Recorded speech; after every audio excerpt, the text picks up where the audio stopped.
Jangan sampai ada jiwa-jiwa kekafiran di dalam jiwa kita.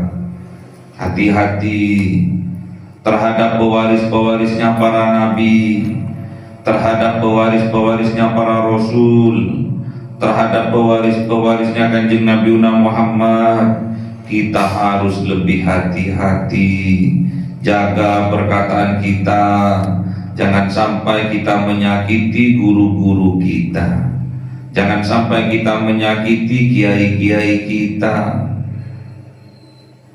Kalau sampai kita menyakiti pewaris dari para nabi, pewaris dari para rasul, pewaris dari Kanjeng Nabi Muhammad, yaitu para ulama, para kiai, sama halnya kita telah menyakiti Kanjeng Nabi. Sama halnya kita menyakiti hati baginda Rasul. Makanya jaga lisan, jaga perbuatan, jaga pikiran, jaga hati. Jangan sampai ada prasangka buruk yang kita sematkan kepada guru-guru kita.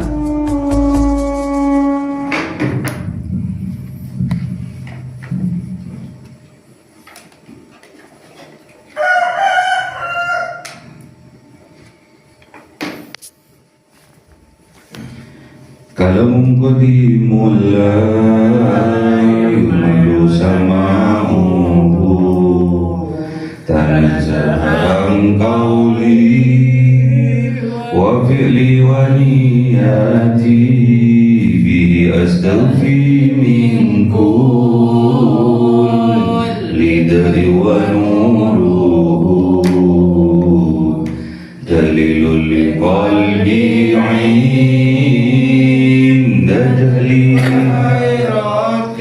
Faya bimati'ni bisirri hurufi wa nawwir bisam'i wa qalbi wa mulati wa habli bihi fathan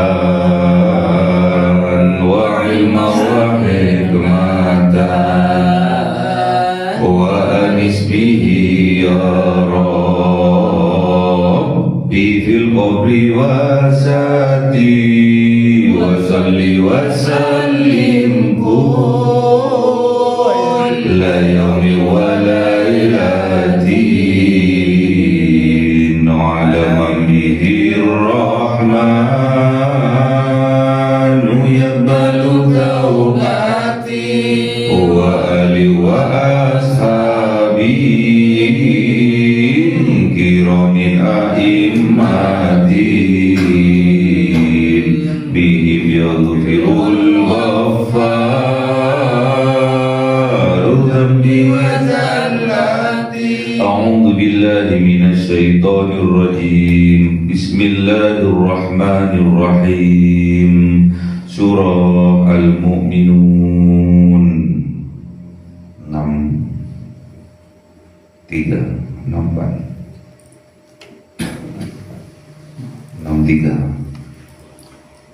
Bismillahirrahmanirrahim. Bal qulubuhum fi waqratin min hada wa lahum a'malun min duni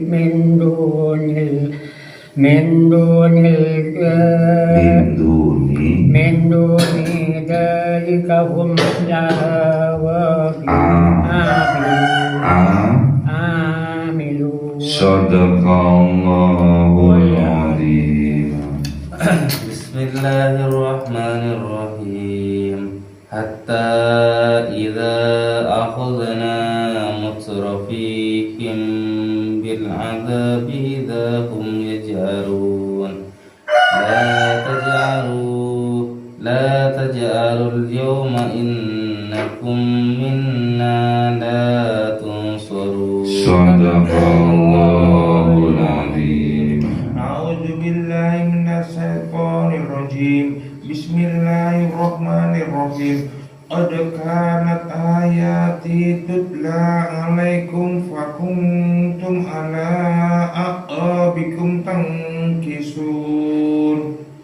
mustakbirina bihi samiran tahjurun. Sadaqallahul azim. Bismillahirrahmanirrahim.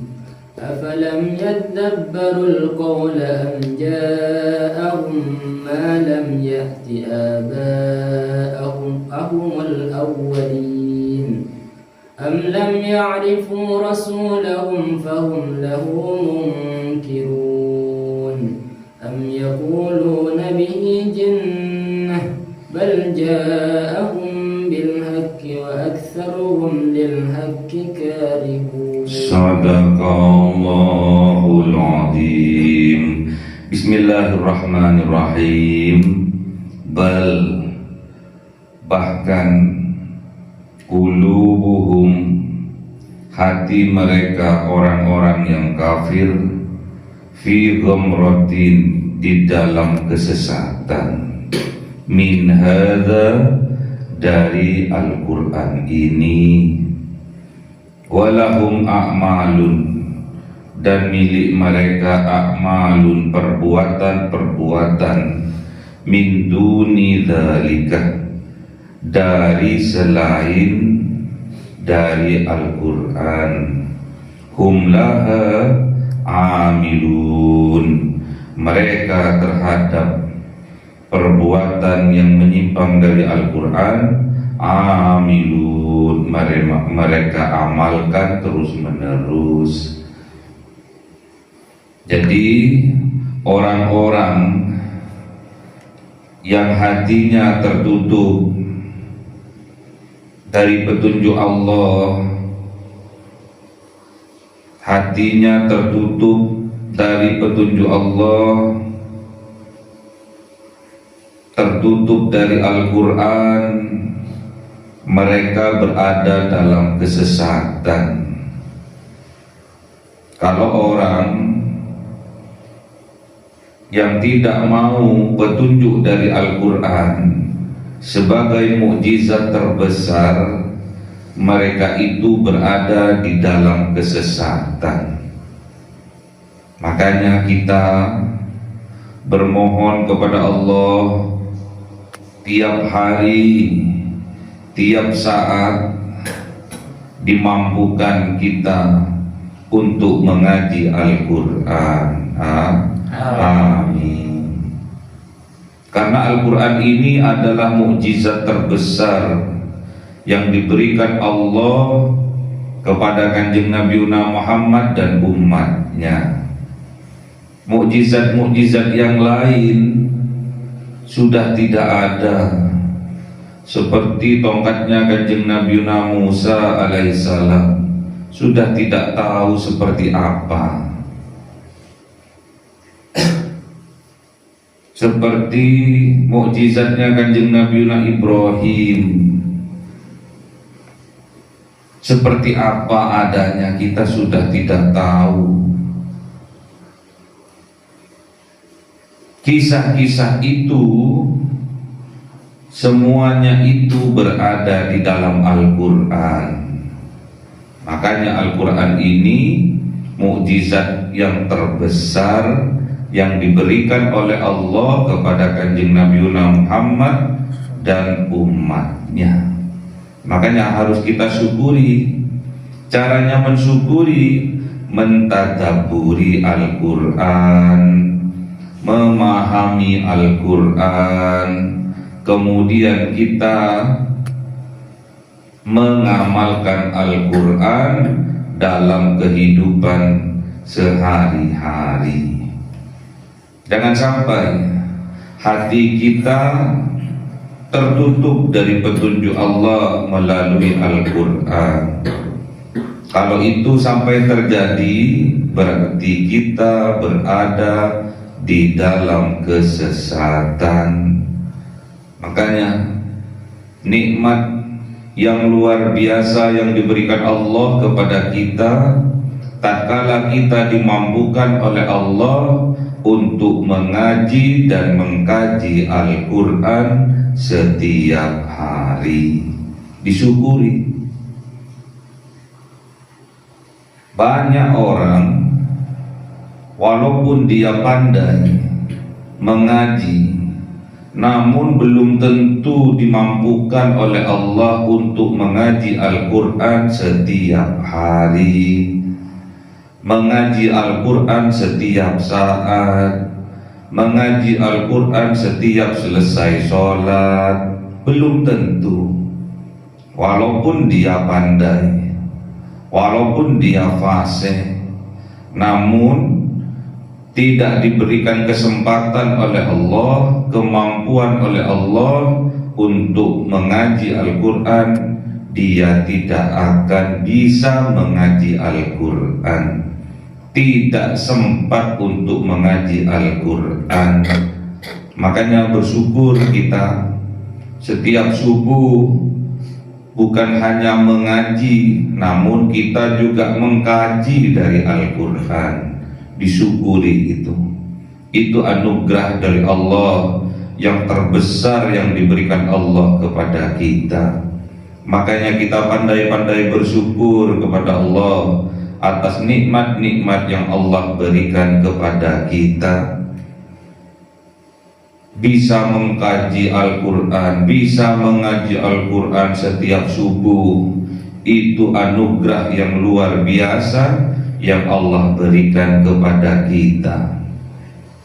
Tidak semua orang bisa melakukan itu.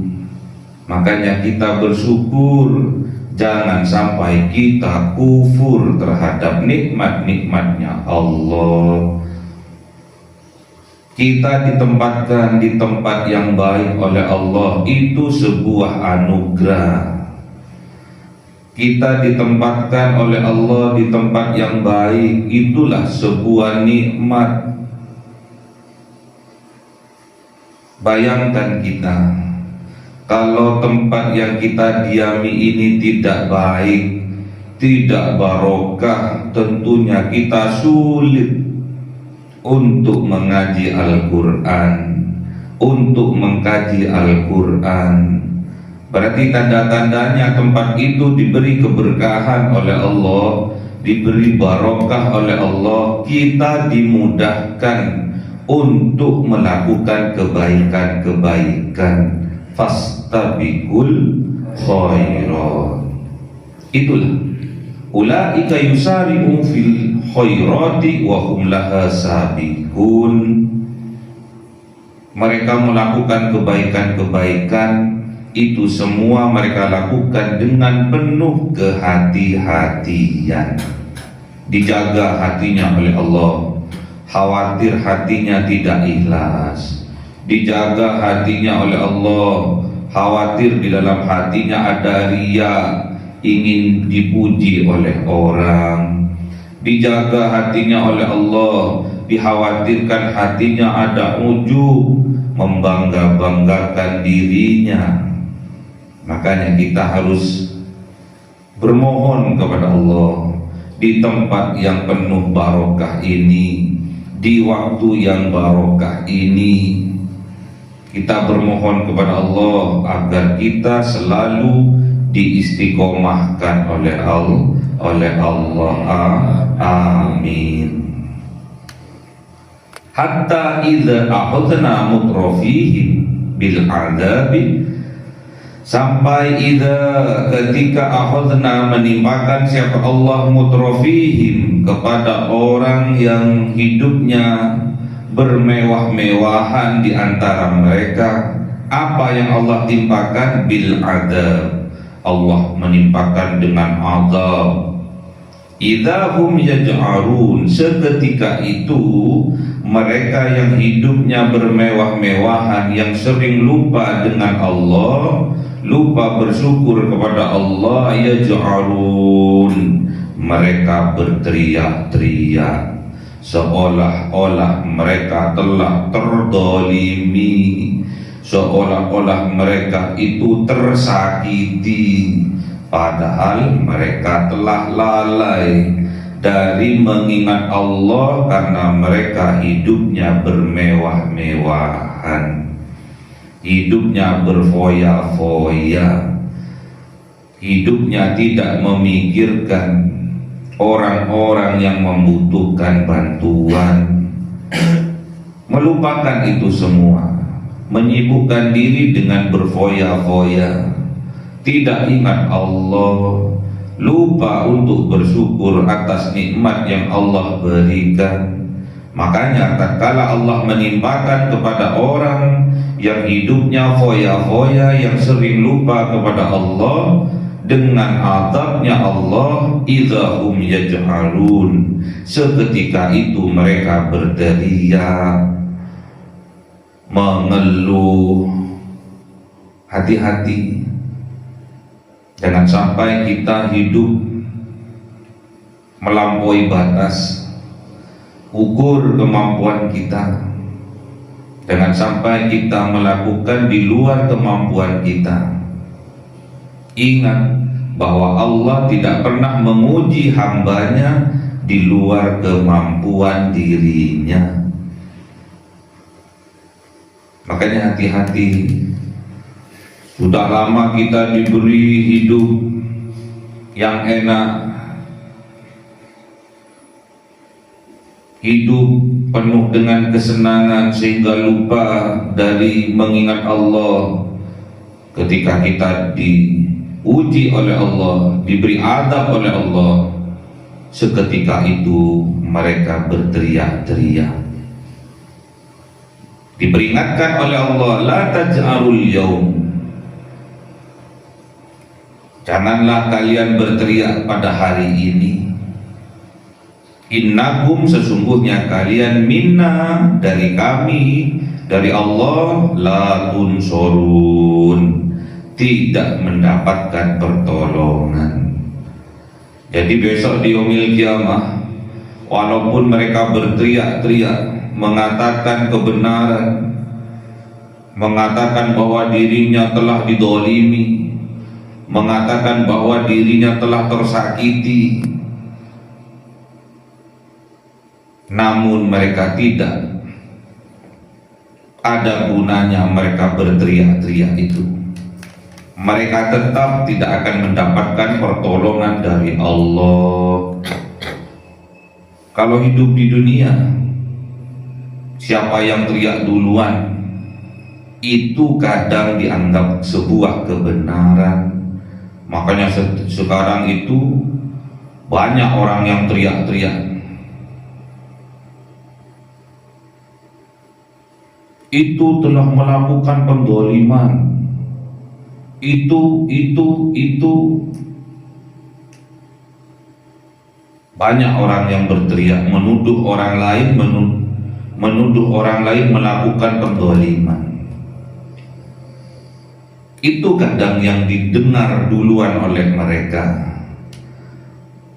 Apa yang diucapkan terlebih dahulu itu dianggap kebenaran, padahal itu kedustaan.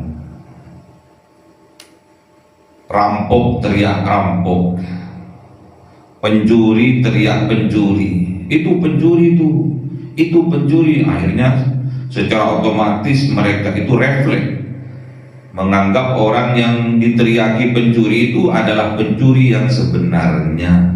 Namun kebanyakan orang yang teriak itulah pencurinya. Makanya hati-hati dengan fitnah dunia, hati-hati dengan fitnah gemerlapnya dunia. Jangan sampai kita dikit-dikit teriak, kitalah yang terdolimi, kitalah yang tersakiti, dia itu orang yang dolim, mereka itu orang yang dolim. Padahal yang teriak sebenarnya itulah orangnya yang melakukan kedoliman. Diperingatkan oleh Allah, la taj'alul yaum, jangan kamu teriak-teriak kalau hari ini. Pada hari kiamat ini kamu gak ada gunanya teriak-teriak, gak ada yang akan bisa menolong kamu, gak ada. Gak ada yang mau mempercayai kamu, gak ada. Karena besok di yaumil kiamah keadilannya Allah akan ditampakkan. Sekecil apapun amal kebaikanmu, Allah akan balaskan. Sekecil apapun keburukan amalmu, Allah akan balaskan. Tidak pernah Allah mendolimi hambanya, namun hambanya itulah yang telah mendolimi diri mereka sendiri. Salah satu bentuk pendoliman terhadap diri mereka sendiri, membiarkan kebodohan berada di dalam dirinya, tidak mau mengaji, tidak mau mengkaji Al-Quran. Makanya hati-hati, jangan sampai kita menteriaki orang lain, berteriak menuduh orang lain melakukan pendoliman, karena yang sesungguhnya melakukan pendoliman adalah dirinya sendiri yang berteriak pertama kali. Hati-hati, zamannya sekarang sudah mengikuti orangnya. Zamannya edan berarti orangnya terlebih dahulu edan. Teriak-teriak, aku didolimi oleh si A, si B, aku tersakiti oleh si A, si B. Padahal dirinya sendirilah yang melakukan itu semua. Qad kanat ayati, sungguh kanat ada ayati, ayat-ayatnya Allah, baik kauliyah baik kauniyah, tutla, dibacakan alaikum atas kalian, fakuntum, apa yang terjadi, ala aqabikum tangkisun, maka mereka berbalik ke belakang menolak terhadap kebenaran dari ayat-ayatnya Allah. Gak mau. Tatkala kebenaran disampaikan mereka gak mau. Tatkala kebenaran petunjuk dari Al-Quran dibacakan, mereka gak mau, menolak mereka, karena tidak sesuai dengan keinginan hati mereka. Sedangkan mereka mengikuti hawa nafsunya. Hati-hati, kalau kita ingin diselamatkan oleh Allah, dijaga oleh Allah, dibahagiakan oleh Allah, buka lebar-lebar hati kita, lapangkan dada kita untuk menerima kebenaran dari Al-Quran. Apa yang terjadi? Mustakbirina, mereka menyombongkan diri, sombong mereka. Kalau sudah tidak mau terhadap Al-Quran, sombong mereka. Menolak kebenaran Al-Quran, sombong mereka. Merendahkan orang lain, merendahkan Al-Quran, sombong mereka. Mustakbirina bihi, sombong mereka dari Al-Quran. Dengan cara apa? Samiron tahjurun, mereka berkata, menjelek-jelekkan, menghina-hinakan Al-Quran. Na'udzubillah. Banyak yang terjadi sekarang, banyak. Berteriak-teriak bahwa dirinya terdolimi, tersakiti, maka justru dirinya lah yang mendolimi, yang menyakiti dirinya sendiri. Karena apa? Membiarkan kebodohan berada di dalam dirinya. Masa sampai umur 60 masih belum bisa mengaji Al-Quran? Masa sampai umur 65 belum bisa mengaji Al-Quran? Itulah bentuk nyata bahwa dirinya telah berbuat dolim terhadap dirinya sendiri, karena membiarkan dirinya tetap bodoh, tidak bisa mengaji Al-Quran. Afalam yadabbarul qaul, maka apakah tidak mereka mengambil, mentadabburi perkataan-perkataan yang ada di dalam Al-Quran, perkataan-perkataannya Allah yang ada di dalam Al-Quran. Mereka tidak bisa mengambil kebaikan-kebaikan dari itu, karena yang mereka turuti adalah hawa nafsunya, hawa nafsu setan yang ada di dalam dirinya. Al-Quran, kebenaran dari Al-Quran, mereka menolaknya.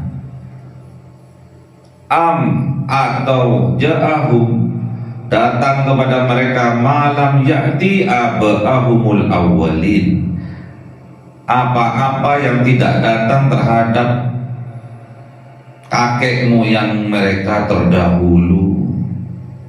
Gak ada mukjizat berupa Al-Quran ini di zaman-zaman sebelumnya Kanjeng Nabi Muhammad tidak ada. Al-Quran ini adalah mukjizat terbesar yang diberikan kepada Kanjeng Nabi Muhammad dan umatnya. Makanya kita bersyukur kepada Allah. Kita sudah jauh dari Kanjeng Nabi, kita sudah jauh dari Rasulullah. 15 abad yang lalu kita telah ditinggalkan oleh Kanjeng Nabi, kita sudah ditinggalkan oleh Rasulullah. Namun Allah mentakdirkan kita menjadi orang yang muslim, menjadi orang yang mukmin. Itulah kenikmatan yang luar biasa yang Allah berikan kepada kita. Kita tidak ada hubungan famili dengan Kanjeng Nabi, kita tidak ada hubungan darah dengan Rasulullah. Namun kita diberi anugerah yang besar berupa kita dijadikan oleh Allah umat muslim, umat mukmin yang beriman kepada Allah. Alhamdulillah, syukuri itu. Atau lam ya'rifu, tidak mengetahui mereka rasulahum, terhadap rasulnya mereka. Fahum lahu mungkirun, maka mereka lahu, terhadap para rasul, mungkirun, mereka ingkar.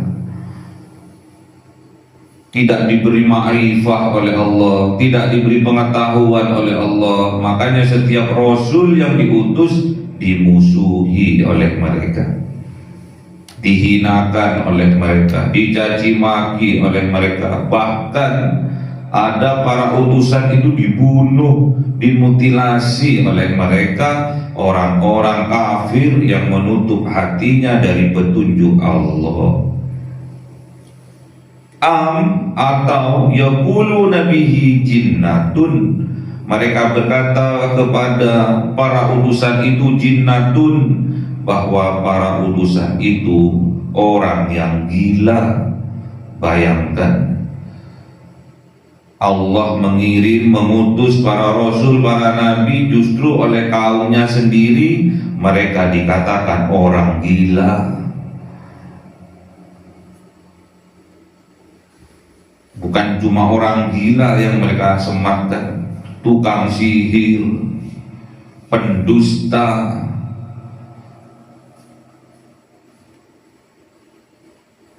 Hati-hati, jangan sampai kita seperti mereka. Jangan sampai ada jiwa-jiwa kekafiran di dalam jiwa kita.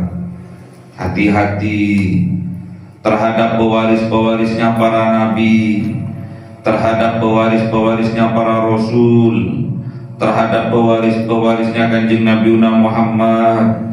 Kita harus lebih hati-hati, jaga perkataan kita. Jangan sampai kita menyakiti guru-guru kita, jangan sampai kita menyakiti kiai-kiai kita. Kalau sampai kita menyakiti pewaris dari para nabi, pewaris dari para rasul, pewaris dari Kanjeng Nabi Muhammad, yaitu para ulama, para kiai, sama halnya kita telah menyakiti Kanjeng Nabi. Sama halnya kita menyakiti hati baginda Rasul. Makanya jaga lisan, jaga perbuatan, jaga pikiran, jaga hati. Jangan sampai ada prasangka buruk yang kita sematkan kepada guru-guru kita. Bahkan ja'ahum bil haq, telah datang kepada mereka bil haq dengan benar, wa aktsaruhum dan kebanyakan mereka lil haq terhadap yang benar itu karihun, mereka benci. Jadi gak semua orang terhadap kebenaran dari Al-Quran mereka senang, tidak semua. Bahkan Allah menegaskan wa aktsaruhum lil haqqi karihun, dan kebanyakan, lebih dari 50% kebanyakan lil haqqi dari mereka itu, lil haqqi terhadap kebenaran itu karihun, membencinya. Inilah jiwa-jiwa orang yang kafir. Jangan sampai di dalam jiwa kita terdapat setitik dari jiwa-jiwa kekafiran. Minta kekuatan kepada Allah. Jangan sampai ada jiwa kekafiran bersemayam di dalam jiwa kita. Minta kepada Allah. Jangan sampai kita membenci kebenaran yang ada. Benar kok kita benci, berarti kan akalnya sudah tidak sehat lagi. Masa kita benci kepada kebenaran? Yang kita benci adalah kemungkaran, bukan sebaliknya kebenaran kita benci. Tandanya kalau kita membenci kebenaran, tandanya di dalam jiwa kita terdapat jiwa-jiwa kekafiran, terdapat jiwa-jiwa kesombongan. Makanya al-kibru batarul haq wa ghamtun nas. Orang yang sombong itu, orang yang kafir itu, orang yang menutup hatinya dari petunjuk Allah itu akan menolak kebenaran Al-Quran dan akan menghinakan Al-Quran, akan menghinakan orang-orang yang membacakan Al-Quran. Makanya hati-hati, minta petunjuk kepada Allah, minta kekuatan kepada Allah. Jangan sampai kita membenci kebenaran dari Al-Quran. Allahumma arhamna bil-Quran waj'alhu lana imama wa nura wa huda wa rahmah. Allahumma dzakirna minhu ma nasina wa 'allimna minhu ma jahilna warzuqna tilawatahu ana al-laili wa atrafan nahar waj'alhu lana hujjatan ya rabbal alamin.